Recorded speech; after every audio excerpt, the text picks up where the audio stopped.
il a donné une interview à un média français qui est France Soir pour pouvoir revendiquer la qualité de lanceur d'alerte sur cette question, puisqu'une livraison illégale d'armes, c'est un crime. Et à la suite de cette interview, mais de nombreux mois après, 8 mois de mémoire après, le Paul Pellizzari a été convoqué par le conseil disciplinaire de l'armée de terre, qui a pris la décision de le sanctionner et de le radier des cadres. C'est à la suite de ça qu'il a saisi le Conseil d'État, et c'est l'audience qui a eu lieu aujourd'hui. Mais entre-temps, ce qui s'est passé, c'est que 68 militaires ont fait déposer via un huissier une demande de résolution citoyenne symbolique pour demander que le Parlement vote enfin sur la question des accords ukrainiens. Et ensuite, monsieur le sénateur Alain Ampère, qui a entendu le général, a déposé officiellement cette résolution au Sénat, qui a le numéro, il me semble, 547, si ma mémoire est bonne, et qui est toujours en attente, malgré les efforts, d'être mis au vote du Sénat. Et à la suite de cette résolution, de toutes parts et de tous horizons, des gens sont venus soutenir le général Pellizzari, et notamment M. Nikonov et d'autres. Et ils ont voulu créer ce groupement de soutien, le groupement citoyen France Libre, pour porter cette idée. Et entre-temps, que s'est-il passé? Paul Pellizzari a su par la presse, parce qu'il ne le savait pas au départ, qu'il avait été radié par décret présidentiel le 17 avril. Et c'est surprenant, puisque la résolution symbolique des militaires a été déposée le 16 avril. Voilà. Donc je pense que vous savez un peu de tout, mais l'audience qui a eu lieu aujourd'hui, auquel certains ont assisté, a eu pour but de débattre de l'éventuelle nullité de cette sanction, qui apparaît peut-être disproportionnée. Et le gouvernement a donc donné son opinion et a conclu au rejet. La décision sera rendue d'ici, à mon avis, 3 semaines. Je pense maintenant que vous savez tout, je peux vous laisser la parole. Donc, moi je suis venu à cette conférence de presse pour apporter mon soutien à un homme courageux. On n'est pas général par hasard. Être général, c'est accepter de payer un jour ce qu'on appelle l'impôt du sang. Donner sa vie. Faire quelque chose qui nous dépasse. Il y a 2 choses qui nous dépassent, c'est construire une cathédrale, on n'est pas loin, et donner sa vie pour son pays. Et je suis très heureux que vous ne l'ayez pas donné. Tout ça pour vous expliquer que un général, c'est un homme de compétence. Et un homme compétent. Et nous sommes dans un monde de déraison. Aujourd'hui, c'est le congrès des maires de France. Et en préambule, le chef d'état-major est venu pour haranguer, faire une déclaration, dire aux maires de France qu'il fallait s'attendre à avoir une guerre dans 4 ans et accepter de sacrifier nos enfants. Je fais partie de la commission de la défense et des affaires étrangères, j'en discutais avec quelques collègues. Il n'y a pas de mots, on est dans la déraison, limite la folie. C'est des choses qu'on ne dit pas. Voilà. Donc, une déclaration de guerre, c'est... je ne sais plus qui était l'homme qui disait que les gens qui font la guerre, qui se battent, ce sont des gens qui ne se connaissent pas et qui font la guerre pour des gens qui se connaissent entre eux. Je ne sais plus qui disait. Donc, c'est... la guerre, c'est quelque chose de terrible. Oui, Anatole France, je crois, qui a été bibliothécaire du Sénat et prix Nobel. Faire la guerre, c'est un acte terrible. Et actuellement, faire la guerre en 2025, c'est faire la guerre sur une poudrière, parce que tout le monde est armé, surarmé, et faire la guerre à une puissance comme la Russie. Je ne suis ni russophile ni russophobe, mais il y a tous ceux qui ont fait la guerre contre la Russie ont perdu. Souvenez-vous de l'empereur Napoléon Ier, souvenez-vous du chancelier Hitler. Et en France, l'histoire, c'est celle de Napoléon Ier, ça s'est terminé par ce qu'on appelle la Bérésina. Pardon. Les seuls qui ont gagné une guerre contre la Russie, c'est le Japon. Souvenez-vous. Japon qui, suite à cette guerre, s'est industrialisé et a eu ses forces, et on a vu ce qui s'est passé, qui s'est terminé par les bombes sur Hiroshima et Nagasaki. Voilà, on est à l'ère de la bombe. Donc j'ai l'impression qu'on est dans un monde explosif.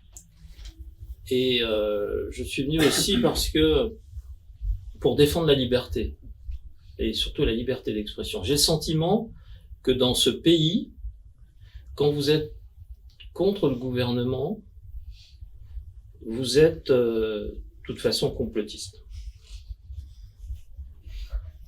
Ce serait intéressant de faire une thèse sur le complotisme. Qu'est-ce que c'est que le complotisme? S'il y a des complotistes, c'est qu'il y a des comploteurs. Donc je suis à côté d'un complotiste qui défend son pays, qui défend sa descendance, qui est dans la raison, la juste raison. Et j'ai le sentiment que la raison déraisonne. Et j'ai le sentiment aussi ce gouvernement est fort avec les faibles et faible avec les forts. Donc moi, je suis venu défendre un faible. Voilà. Et une société, c'est une chaîne de solidarité dont la force est celle du maillon le plus faible. Donc il faut défendre les faibles, il faut défendre les lanceurs d'alerte, c'est très important. Et actuellement, vous le voyez sur tous les canaux audiovisuels, on veut absolument brider l'expression au titre qu'il y a des gens qui sont capables de mal influencer la population. Mais qui influence mal la population? Actuellement, on est dans des excès redoutables. J'ai l'impression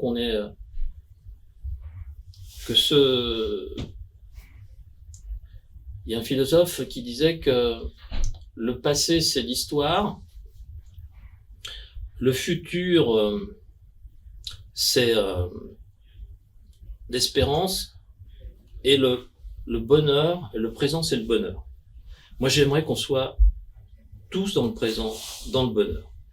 Et je suis médecin, et en tant que médecin, moi, je vois, et en tant que élu, qui est près des habitants, j'ai pas l'impression que les Français soient heureux. Les Français sont stressés. Il n'y a jamais eu autant de suicides d'adolescents. Et qui va faire la guerre? Ce sont nos enfants. Moi, j'ai un fils de 20 ans, j'ai pas envie qu'il aille se battre pour un dogme de va-t-en-guerre. Vous savez, j'ai l'impression, le général Peissari a été dégradé par la volonté d'un puissant. J'ai l'impression qu'on retourne au Moyen-Âge, où on met les gens au pilori. Et le Moyen-Âge, c'était l'époque du dogme. Hein. Malraux disait, le 21e siècle sera spirituel ou ne sera pas. Hein.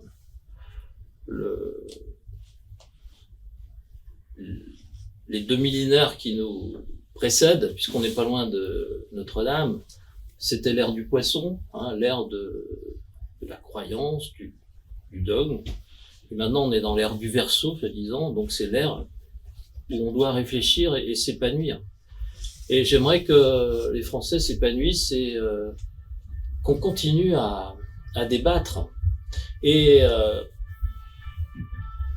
j'écoutais l'interview de mon ami Pierre Lelouch hier, qui est passé sur, je crois, CNews. Il disait que pour faire la paix, il faut débattre. et il faut débattre avec qui on débat. On débat pas avec ses amis, on débat avec ses ennemis. Et actuellement, on refuse de débattre avec des gens qui ont éthique ennemie. Donc voilà. Donc, j'aimerais qu'on élève un peu le débat, qu'on réfléchisse un peu, que les Français se réveillent. Et je pense que les Français se réveillent parce que j'avais fait un sondage que j'avais financé par mes propres deniers, et ce sondage dit que 80% des Français sont contre la guerre. 80%, c'est énorme. Donc, écoutons le peuple. Il est temps de consulter le peuple là-dessus. C'est pour ça que j'ai fait cette demande de résolution, parce que quand un gouvernement engage son pays, et c'est dans la Constitution de la Ve République, quand un gouvernement engage son pays vers des actes guerriers en achetant des armes ou en fournissant des armes, ça doit passer par l'avis du Parlement. Et c'est l'article 53. Donc, je veux qu'on respecte la Constitution et la loi. Et j'ai le sentiment que cette mandature présidentielle se moque complètement des institutions. Donc, en tant que sénateur, moi, je me sens blessé. Et en tant que citoyen, je me sens blessé. Voilà ce que j'avais dit.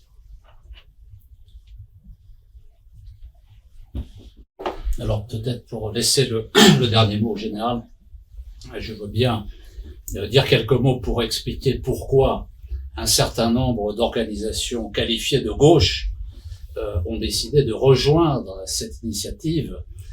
Il s'agit d'abord du Parti de la démondialisation, qui est présidé par Michel Dessaigne, qui malheureusement n'a pas pu venir aujourd'hui. Il s'agit du Rassemblement pour une République souveraine, présidé par Daniel Gousseau, qui est en province et coincé. Il s'agit de l'association Carmagnole, qui était présidée par Léon Landini, le dernier survivant des FTP-MOI, francs-tireurs et partisans main-d'œuvre immigrée, 99 ans, médaille de la résistance, médaillé par l'Union soviétique, et toute une série de médailles impressionnantes, et la dynamique populaire constituante que j'anime de mon côté. Et donc, avec le général Pizzari, le colonel Fro, nous avons décidé de mettre en place ce que nous avons appelé le groupement citoyen France Libre, le GCFL. Et dans les discussions, alors pourquoi nous avons pris cette initiative? Ben, c'est à la lecture de la résolution citoyenne. L'association Place d'Armes n'était pas connue de nous, et donc nous avions peut-être quelques préventions. Mais en lisant le contenu de cette résolution et le sujet qui était abordé, c'est-à-dire la question de la paix et de la démocratie, les deux étant intimement liés, nous avons décidé de franchir le pas et de nous mettre en contact avec les personnes qui avaient lancé cette initiative. Alors, la démocratie, pourquoi? Parce que manifestement, le président de la République s'assoit sur la Constitution. Clairement, le Parlement est inerte. Il devrait mettre au débat et au vote la question de la livraison d'armes à l'Ukraine. C'est une question stratégique, c'est pas une petite question. Or, il n'est pas du tout dans les intentions du pouvoir et des responsables du Parlement, des groupes politiques au Parlement, auxquels, d'ailleurs, nous avons écrit pour leur demander de mettre en place une commission d'enquête parlementaire pour savoir s'il y avait effectivement des militaires français sur le sol ukrainien, et également de vérifier la légalité et la constitutionnalité de ces ventes d'armes. Alors, l'affaire des Rafales vient renforcer, en fait, des 100 Rafales qui vont être prétendument livrés à l'Ukraine, ne fait que renforcer cette exigence de démocratie. À quel moment le Parlement a-t-il débattu d'un acte aussi grave que celui-là? Donc, un problème de démocratie et un problème de paix, parce que c'est pas en livrant des armes à l'un des belligérants, l'Ukraine en l'occurrence, que l'on avance dans la direction de la paix. On avance dans la direction de la guerre. Alors, pourquoi agissent-ils comme ça, tous ces gens-là? Alors, on n'est peut-être pas tout à fait d'accord sur l'analyse, je ne sais pas.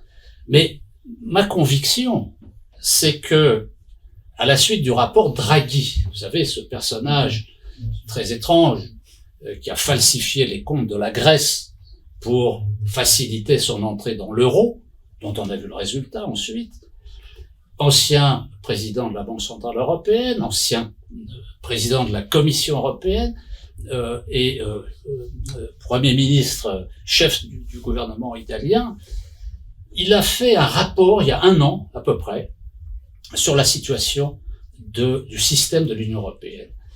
C'est la première fois que les oligarques européens reconnaissent eux-mêmes que leur système est en situation de léthargie, qu'il y a un risque fatal que le système s'écroule. Et il s'appuie essentiellement sur la question industrielle. Il compare l'évolution industrielle du système de l'Union européenne avec les États-Unis, avec la Chine, et on s'aperçoit qu'il y a une dégradation considérable de la part de l'industrie dans le PIB, dans la richesse nationale. Or, qu'est-ce qui fait la puissance d'une nation? C'est l'industrie. C'est d'abord l'industrie. Et c'est ce qui fait aussi la défense. Il ne peut pas y avoir de défense d'un pays sans une industrie puissante. L'acier, les canons, etc. Bon, si on est là pour la paix, il faut être en mesure de se protéger correctement et de faire jouer la dissuasion. Donc, la paix, la démocratie. Et en poursuivant nos discussions, nous sommes aperçus que, finalement, on était assez proche d'une tradition qui est celle du Conseil national de la résistance, le CNR, de 1943. Tradition, mais en même temps, permanence. Parce que l'arc politique qui s'était développé pendant les combats de la Seconde Guerre mondiale, qui a rassemblé des forces politiques extrêmement larges, on les retrouve d'une certaine manière. Évidemment, ça n'est pas une copie conforme, mais on retrouve cet esprit de la résistance avec une alliance qui se fait sur des bases extrêmement profondes, celle de l'exigence de la liberté. Sénateur, vous parliez de la liberté, mais la liberté, c'est la souveraineté. Aucune liberté n'est possible sans la souveraineté nationale. Pas la souveraineté européenne, la souveraineté nationale. Et donc, le cas du général Pellizzari, il est tout à fait symbolique de cette atmosphère provoquée par un président de la République en déchéance morale, psychologique, et encore, on pourrait multiplier les qualificatifs, qui méritent notre soutien entier. C'est la raison pour laquelle nous avons décidé de nous engager dans cette démarche avec personnes qui sont devenues nos camarades. Civis pacem parabellum. Ouais. Mais on a changé ça au niveau de l'armée. Les chefs aujourd'hui disent gagner la guerre avant la guerre. Bon, no comment. Voilà. Bien, je vous remercie tous les deux pour votre discours. Et donc moi personnellement, je rentrerai pas dans le domaine politique puisque c'est pas spécialement mon rôle. Je ne fais pas de politique. Je reviendrai tout simplement sur la démarche que j'ai tenté de mener et que je continuerai de mener, quel que soit le résultat d'ailleurs. Donc, en tant que bon citoyen, j'ai constaté que le président s'asseyait gentiment sur les valeurs de la République. Donc, et deuxièmement, l'article 40 stipule que tout un fonctionnaire de l'État, lorsqu'il voit un acte délictueux, c'est son devoir, porter plainte. C'est ce que j'ai fait. Donc j'ai lancé l'alerte en posant cette plainte à l'encontre de Monsieur Attal séjourné et Le Cornu. Bon, la réponse a été vite faite. C'est, en gros, pour résumer, c'est circuler, il n'y a rien à voir. Vous n'êtes pas concerné.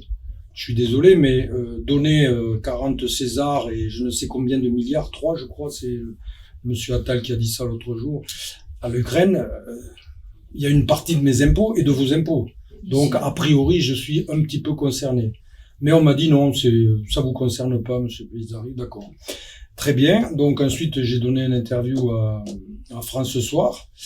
Interview au cours duquel je n'ai pas égratigné outre mesure le gouvernement ou quoi que ce soit. Les seuls passages, j'ai noté simplement qu'il manquait un peu d'étoffe et que on ne gouvernait pas en tout temps, quoi. À mon avis, on gouverne en réfléchissant. Mais bon, c'est pas méchant, avouez-le. Mais a priori, ils n'ont pas aimé. Donc ça m'a valu ce conseil de discipline où on m'accuse selon Monsieur Le Cornu, dans son rapport, on m'accuse d'avoir mis en danger gravement la République. Bien, ça c'était au mois d'avril, donc 8 mois plus tard, comme c'était très très dangereux, je suis convoqué au conseil de discipline. Alors moi, en tant que militaire, je vais vous dire de suite, quand je me sens en danger, quand je sens un danger imminent pour la nation, pour mes hommes ou quoi que ce soit, j'interviens dans la minute qui suit. Monsieur Le Cornu, apparemment, ministre des Armées, ont-ils dit là, bah lui, il lui faut 8 mois pour réfléchir. Donc si ça bon, je veux pas être méchant, mais ça ressemble fort à de la représailles quand même, vous l'avouerez. Donc voilà, on continue. On a bien sûr fait le conseil de discipline, où là j'ai appris que le César, l'un des généraux, il y en avait 6, nous a raconté que le César était un matériel vétuste et désuet. Grande nouvelle, bon, fin passons. Je croyais que c'était le fleuron de l'artillerie française, mais vous voyez où on va. Et ensuite, on m'a accusé d'avoir signé une lettre, la fameuse lettre des généraux, dont l'AFP a donné comment on appelle ça maintenant, des fake news, excusez-moi, en français, c'est fausses informations, je crois. Et bien sûr, ces braves journalistes, je les respecte, mais dans l'armée, vous voyez, on apprend quelque chose quand on fait du renseignement. On doit recouper ses sources. Et c'est très proche, finalement, du journalisme, je crois. Recouper ses sources. On n'annonce pas la mort de Martin Bouygues parce qu'on l'a entendu quelque part au cours d'un cocktail. Vous voyez où on en est là. Donc j'ai continué sur cette lancée. Et puis, aujourd'hui, nous avons eu l'audience. Moi, je suis optimiste. Mon avocat, je pense, a fait une excellente plaidoirie. Et bon, nous attendons le résultat. Maintenant, s'il me donne raison, tant mieux. S'il me donne pas raison, j'espère que cette démarche permettra aux Français un petit peu de se réveiller. Je regarde sur les réseaux sociaux un petit peu, même si c'est bientôt interdit. Je regarde la réaction des Français. A priori, ils commencent à s'inquiéter quand même de savoir où passent leurs impôts. Alors je leur dis, voilà, ils passent là. Voilà. Donc mon combat, pour en terminer, mon combat n'est pas du tout politique. Moi, qu'on aille en Ukraine ou pas, à la limite, j'ai mon opinion personnelle, je vous la donnerai pas. Mais ça me regarde pas. À partir du moment où la France, en tant que militaire, lorsque la France en fait l'Assemblée, le président nous dit de se battre parce qu'il a l'aval de l'Assemblée, il n'y a pas de problème, on y va. Ou alors on démissionne. Mais là, il y a quelque chose en bonne et due forme.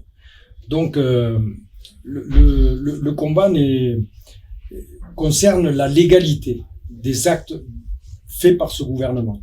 Voilà. Et vous l'avez rappelé tout à l'heure. On nage en pleine, c'est ubuesque. Donc on ne respecte plus rien. Et ces personnes-là qui nous disent tous les jours, font référence aux valeurs de la République, je dis, la première des valeurs de la République, c'est d'en respecter sa constitution. Et c'est tout. Donc voilà. Maintenant on va continuer. Si je ne récupère pas mes étoiles, c'est un détail, c'est pas le problème. Le problème, moi, c'est la défense de la France. Et lorsqu'on pique, en fait, passez-moi l'expression, mais lorsqu'on ponctionne l'armée de terre de ses fleurons, de ses canons, etc., sur la capacité opérationnelle, on la diminue.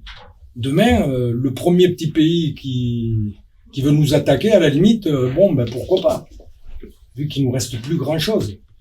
Alors, je parlerai pas des rafales, parce que rien n'est fait, mais si en plus on prélevait 100 rafales sur l'armée de l'air, j'avoue, c'est du délire, carrément. Voilà, donc c'est un combat pour la légalité, pour le respect de nos règles, pour les valeurs de la République, justement. Voilà, et pas autre chose. Et un combat pour la justice, parce que Pour le la justice aussi, ouais. général est accusé de quelque chose qu'il n'a pas fait. Ouais. Il n'a pas signé cette pétition, donc il est Oui, coupable, ouais. mais on le condamne quand même. Et vous avez parlé des fake news. Les fake news, elles sont anciennes. Victor Hugo est mort en 1885. En 1880, il y a un grand journaliste, je regarde Yvan Rioufol, c'était pas toi, qui a annoncé la mort de Victor Hugo. Et en 1885, il a dit « Je vous l'avais bien dit ».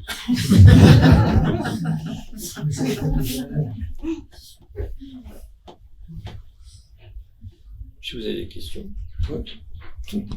la parole circule. Que dit exactement l'article de la Constitution qui obligerait à un débat au Parlement? Et quel est cet article? Madame Prota va peut-être vous répondre.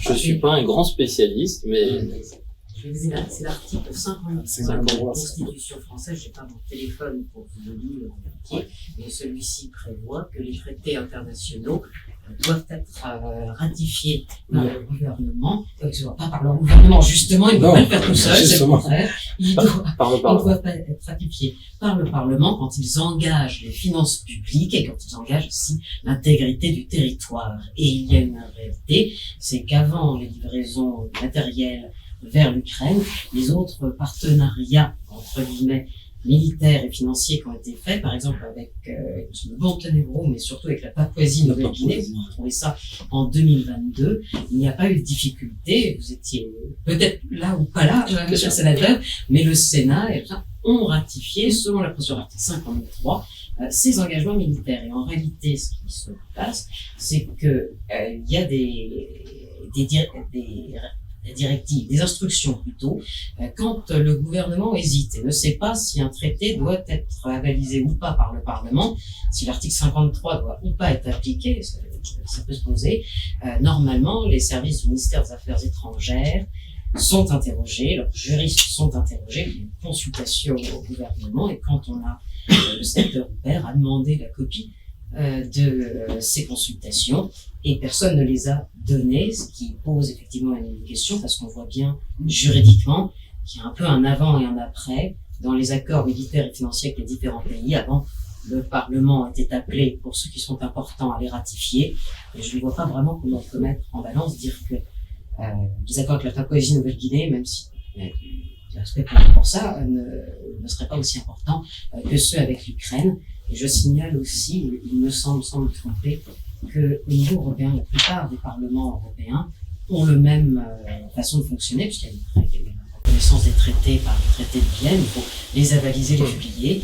Et visiblement, quand il y a eu tous ces fonds donnés en Ukraine, ça n'a pas concerné que la France. On a vu le président ukrainien aller dans tous les pays et signer le même type d'accord, ce qui est assez étonnant d'un point de vue du droit international. J'ai le sentiment que les choses ont changé quant au respect de la souveraineté du Parlement pour avaliser ces accords et qu'il faut essayer de la rétablir.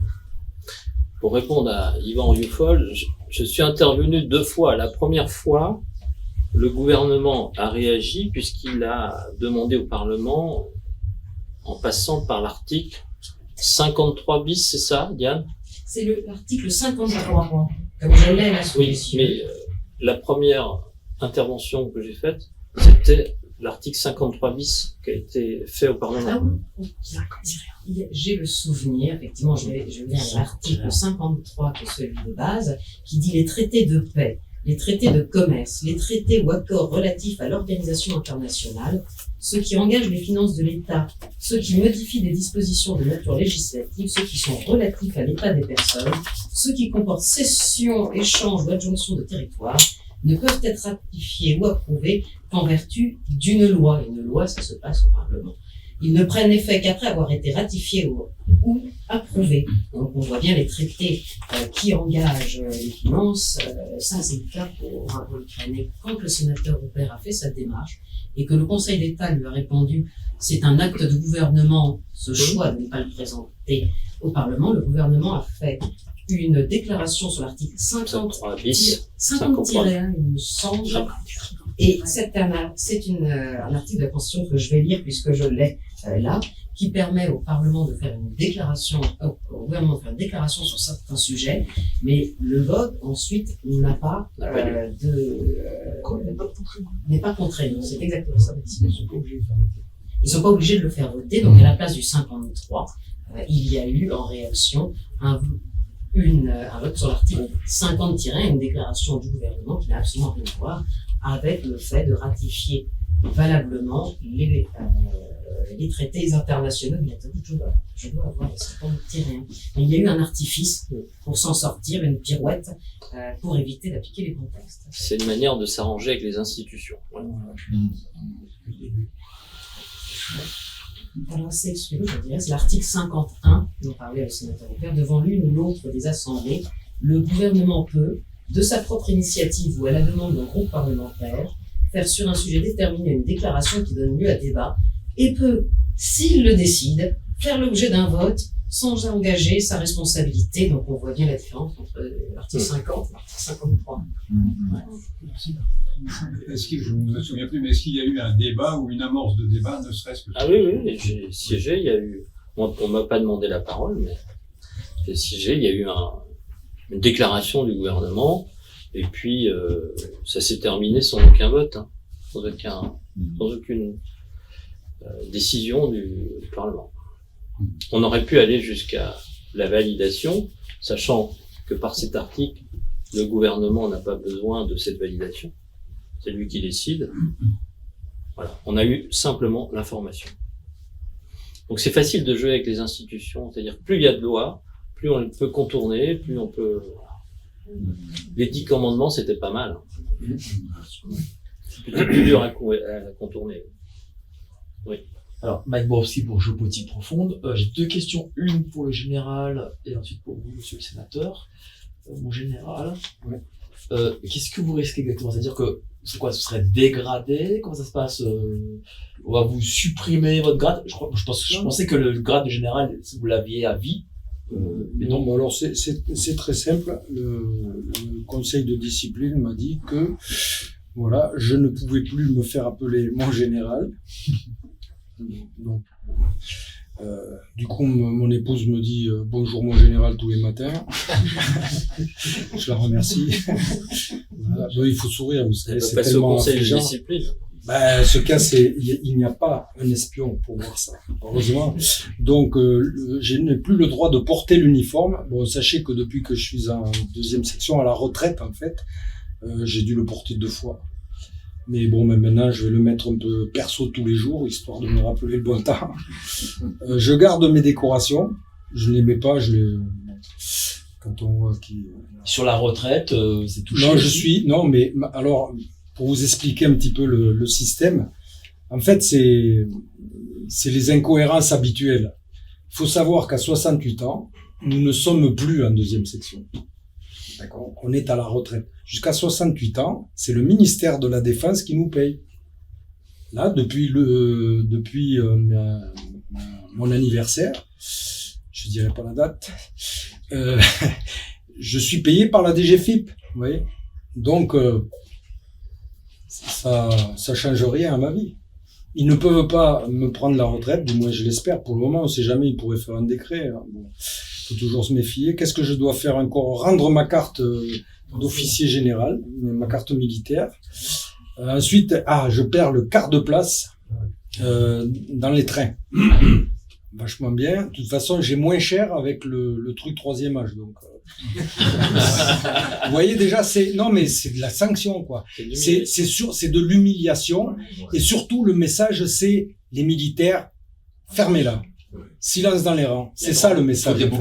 La grande muette, voilà, on appelle ça. c'est tout. La grande muette. Lorsqu'elle l'ouvre, ça y est, il faut la fermer de nouveau. Voilà, c'est tout. Donc après, qu'est-ce que je risque? C'est tout, je crois. C'est déjà pas mal. Ah oui, je crois pour les obsèques aussi. Je n'ai plus le droit au drapeau bleu, blanc, rouge, je crois, il avait dit. Enfin bon, vous savez, quand vous êtes mort, qu'il y a un drapeau ou pas, ça change rien au problème. Vous avez la Légion d'honneur. Ah ben oui, quand même. Vous y avez droit. Ouais. Ah ouais. Vous y avez le droit. Donc, bon, enfin, peu importe. De toute façon, On peut pas vous la le retirer, plus- par exemple. Ah non, non. Non, mais je vois pas pourquoi. Je l'ai pas volé, je crois. Voilà. Donc, voilà, c'est tout ce qu'on risque, en fait. Ah, si on perd, et comme tous les bons retraités, à 68 ans, les 10% d'abattement. J'avoue que je rentrerai pas dans les détails, j'ai jamais regardé ces trucs-là. Je signe ma déclaration, je paye, et c'est tout, quoi. Je suis un bon citoyen, en fait.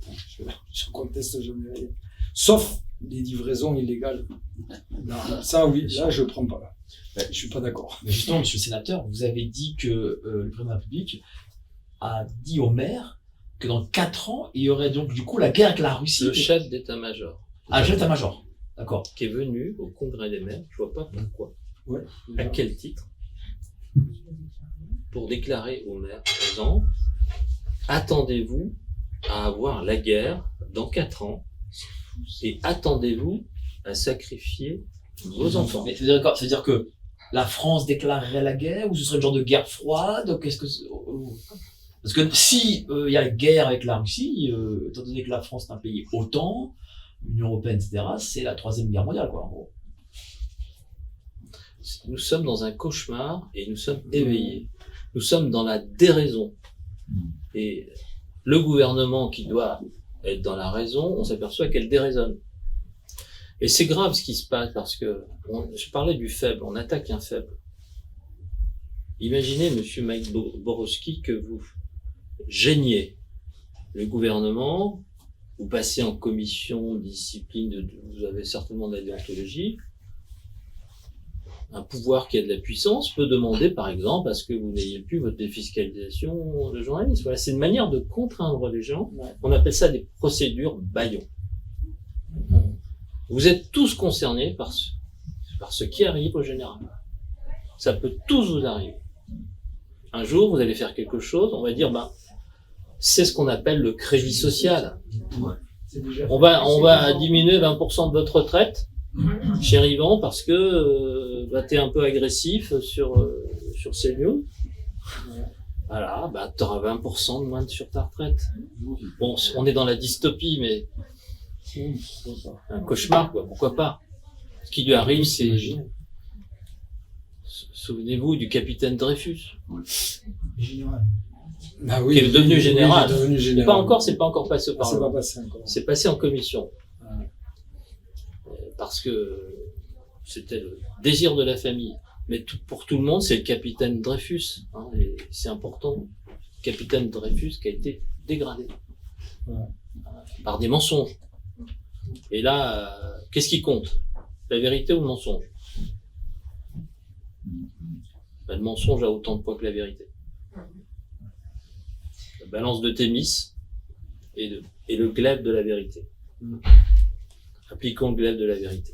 Et heureusement qu'il y a Diane Frotta pour défendre votre ami général. Mon cher général, je vous appellerai toujours mon général. Je sais pas si j'ai le droit de dire mon général ou général. Non, c'est les dames qui doivent dire général.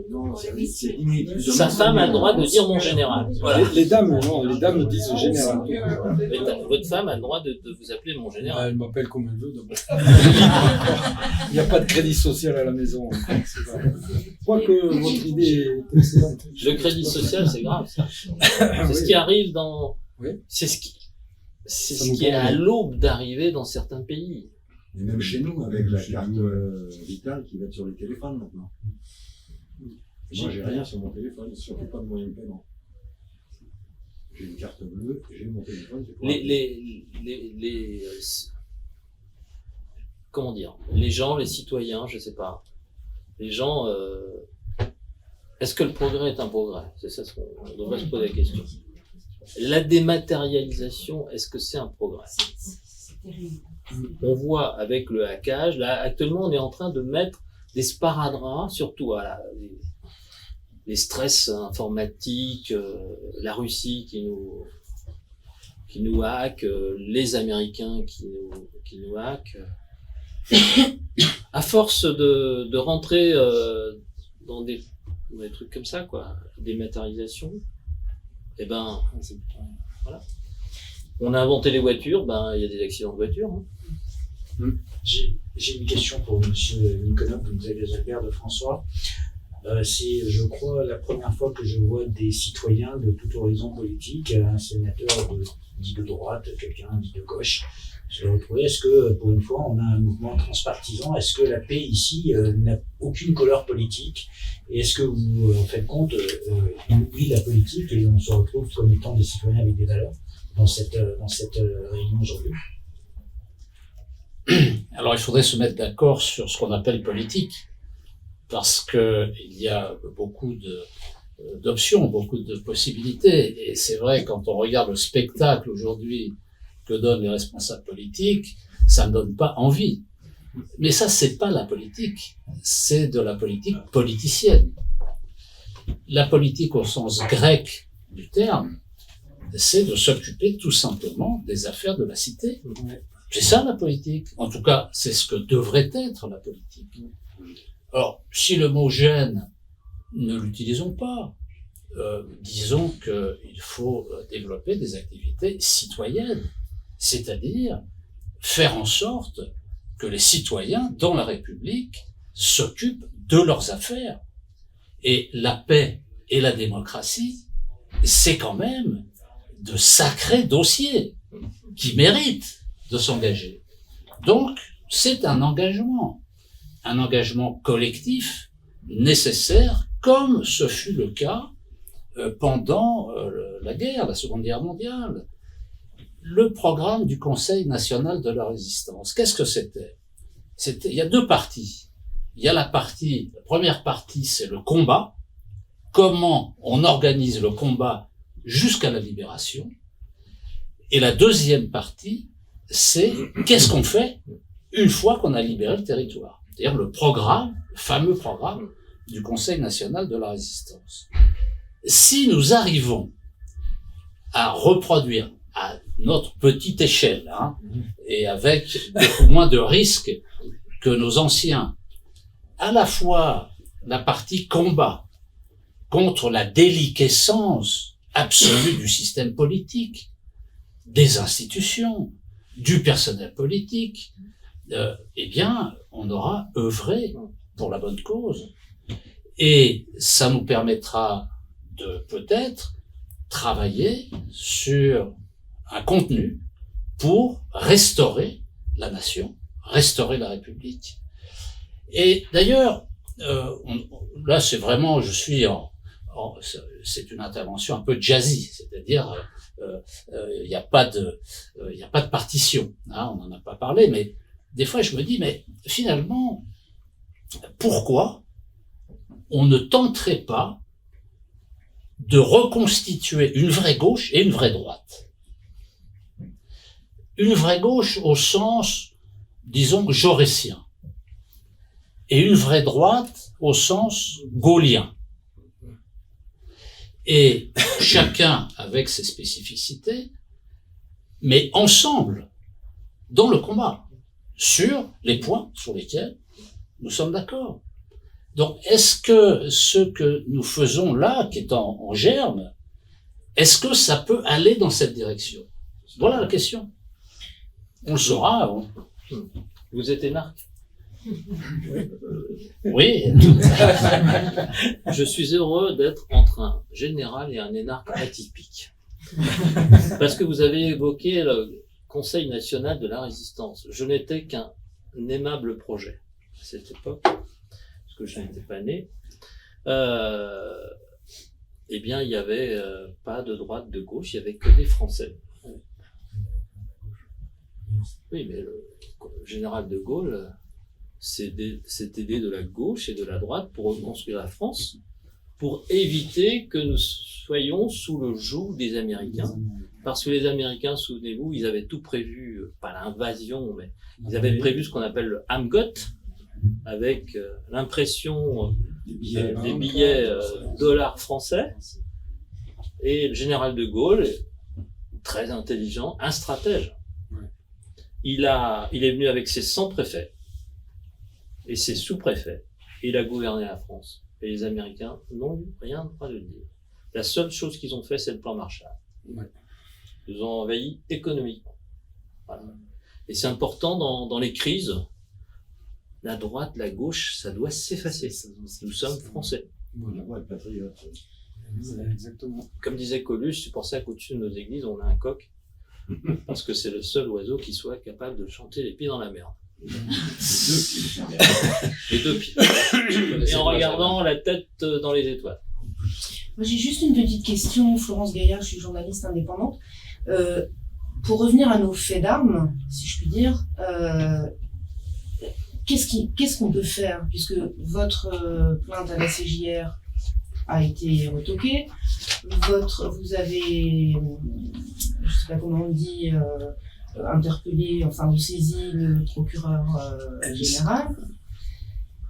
Vous, monsieur Houpert, votre résolution pour l'instant, manifestement, reste lettre morte. Alors c'est quoi la solution? La société civile, c'est parce que là, manifestement, au niveau de qu'est-ce qui reste qu'on peut faire pour faire en sorte que le droit soit appliqué, enfin d'être un vrai état de droit. Parce que c'est un peu ça le... Nous sommes coupables de silence et de renoncement. Et c'est important, dans toutes les sociétés, il y avait ce qu'on appelait des aboyeurs. C'est important d'aboyer et de hurler. On appelle ça des lanceurs d'alerte. C'est important de dire les choses. Le silence, il n'y a rien de pire. Parce que le silence, c'est le début de la mort. Il faut que les gens puissent parler entre eux, recréer du lien, se dire. Avant, il y avait le café du commerce. Depuis le confinement, les gens ne se voient plus, ne se parlent plus, il n'y a plus de café du commerce. Voilà. Le café du commerce, c'est les réseaux sociaux. On attaque les réseaux sociaux. Ouais, il y a n'importe quoi sur les réseaux sociaux, mais si vous faites confiance aux Français dont on parlait avec l'esprit critique, pourquoi craindre les réseaux sociaux? Chacun prend, étudie, et la révolution, elle est née de réseaux sociaux, les libelles, ça s'appelait. Évidemment, la monarchie a chassé les libelleurs qui imprimaient. On a chassé toutes les imprimeries pour voir. Voilà, mais la Révolution française, elle est venue de petits papiers, d'aphorismes.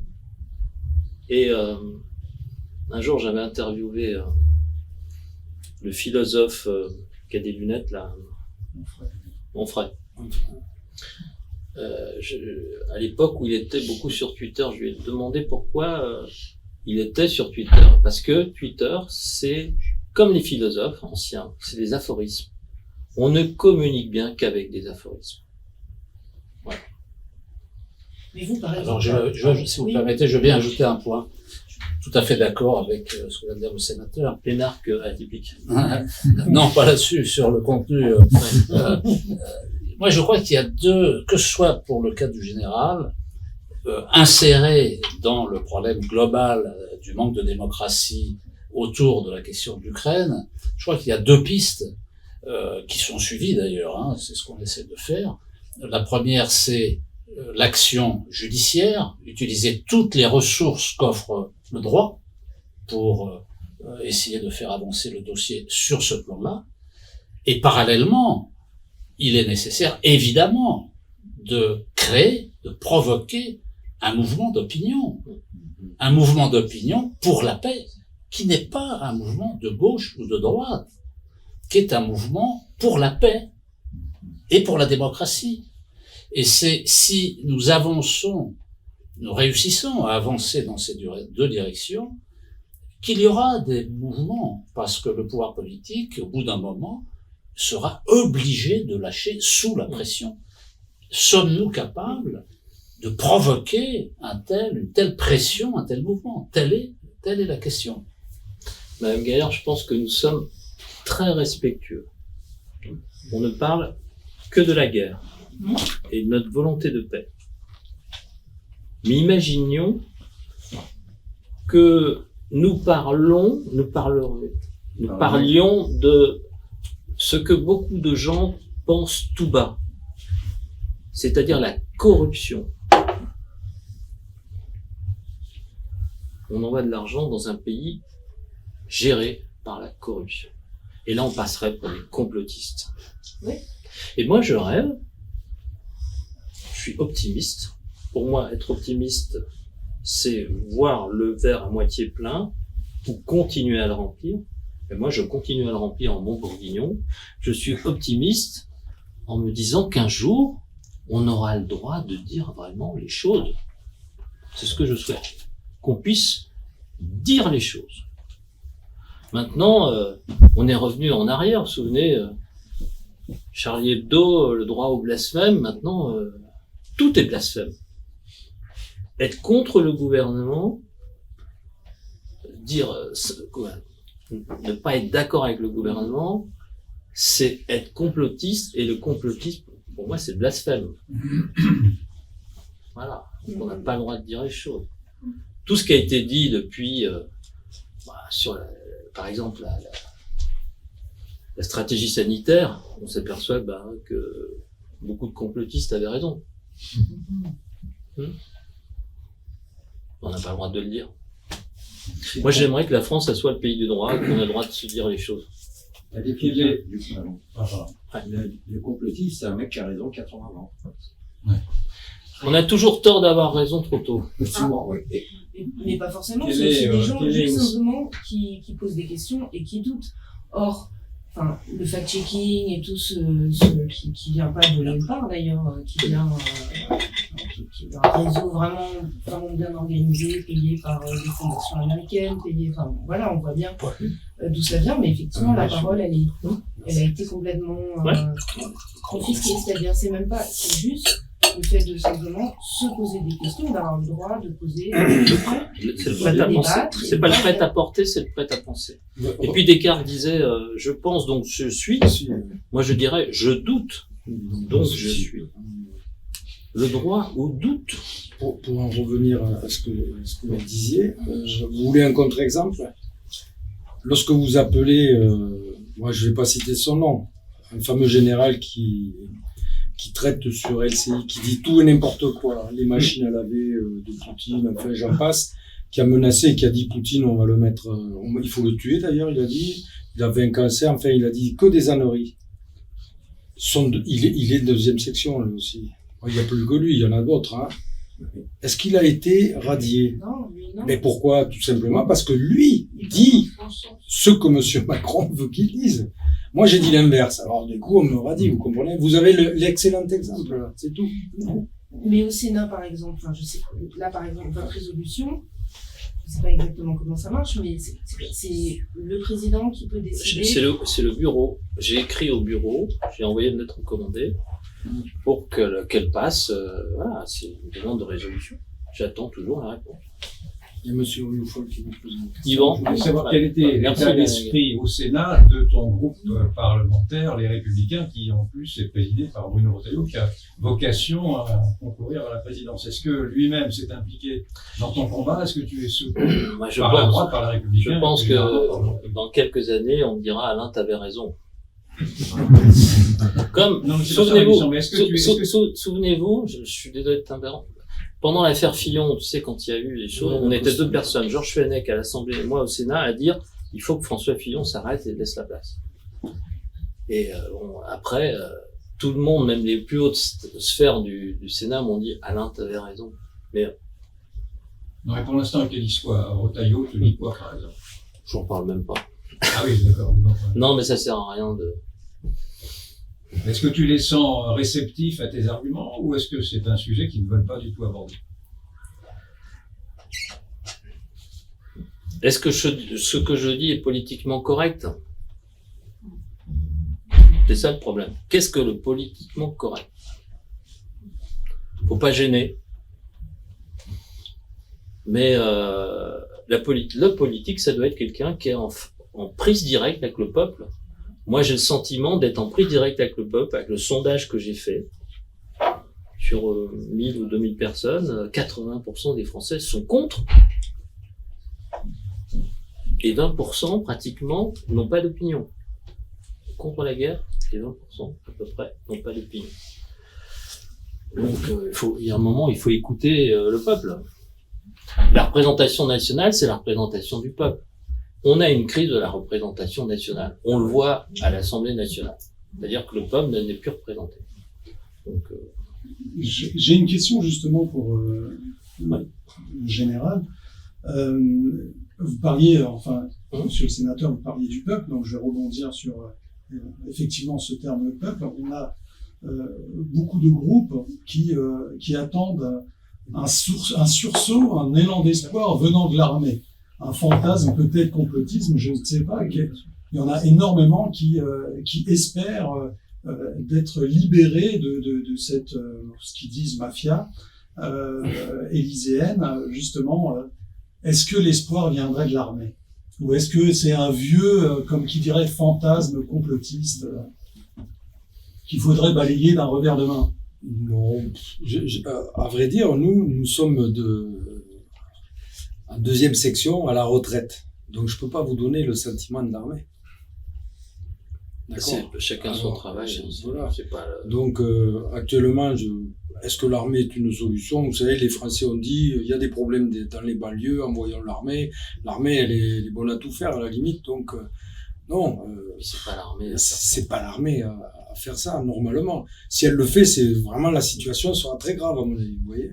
Mais à l'état actuel des choses, c'est pas l'armée à destituer Macron ou autre. Enfin, à mon avis, c'est pas. Enfin, ça serait grave, je dirais. Donc, ça peut arriver si la situation est très grave. Là, oui, là, je dis peut-être. C'est même pas sûr. Je connais pas les gens qui sont au pouvoir. Quand je vois le chef d'état-major des armées répéter la voix de son maître, là, enfin bon, je suis sceptique, hein, ouais. Souvenez-vous du chef d'état-major Pierre de Villiers, hein, qui a claqué la porte. C'est un homme d'honneur. Vous avez parlé du mot peuple. Il y a peuple dans la société. J'ai l'impression que la société française, elle est séparée en deux. Il y a le peuple et le people. Bah oui. Bah nous, on est dans le peuple. Certains, ceux qui dirigent, sont dans le people. C'est différent dans l'image. Je me permets de dire une petite chose, qu'il est bientôt 18h et que c'est le temps pour les dernières questions des journalistes qui souhaitent le faire. Après les conférences de presse. Il y a une dame qui voulait parler derrière. Il y a aussi peut-être des... En tout cas, voilà, je signale qu'on est presque sur la fin, donc je laisse. J'ai peut-être aussi coupé monsieur Nicolas Foss. Non, je voulais juste ajouter un mot très court sur votre question.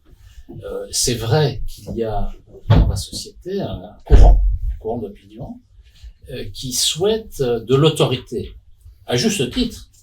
Et on voit qu'il y a un problème d'autorité manquante, absente dans ce pays. Et que ça peut s'incarner dans une candidature de militaire. Et alors, pourquoi? On voit d'ailleurs que le général de Villiers se prépare pour la présidentielle. Il va échouer, évidemment, sur les mauvais rails. Parce que, en fait, la question, c'est pas le putsch. Si on demande à l'armée d'intervenir, ça s'appelle un putsch. La question n'est pas là. La question, elle est dans l'alliance du peuple et de l'armée. Ce qui est intéressant, c'est que il y a deux institutions dans lesquelles les Français ont encore confiance. Deux. C'est les mairies, les maires, et l'armée. Eh bien, je pense que ce que nous faisons là, modestement encore une fois, où il y a des militaires avec des civils, peut donner un signal à des gens qui sont dans l'armée, de l'actif, les dissuader de s'engager sur le mauvais chemin.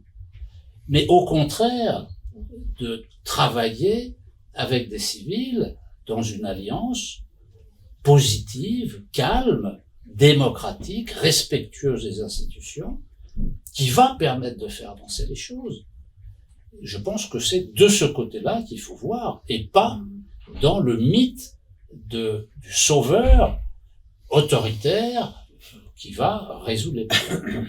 Il ne résoudra rien, il va aggraver les problèmes. On l'a vu avec les expériences Boulanger, Pétain, bon, sauf De Gaulle, le seul qui, en fait, mais c'est l'exception qui confirme la règle. Vous avez utilisé le mot autorité et vous avez cité les maires. Pourquoi les Français aiment leurs maires? Parce qu'ils exercent l'autorité qui est à portée de regard. Et les Français en ont marre de cette autorité qui vient de loin, qui est autoritaire. Fort avec les faibles et faible avec les forts. Et l'autorité, c'est être auteur de sa vie. Et moi, je souhaite que l'autorité élyséenne soit auteur d'une autre vie qu'elle nous présente.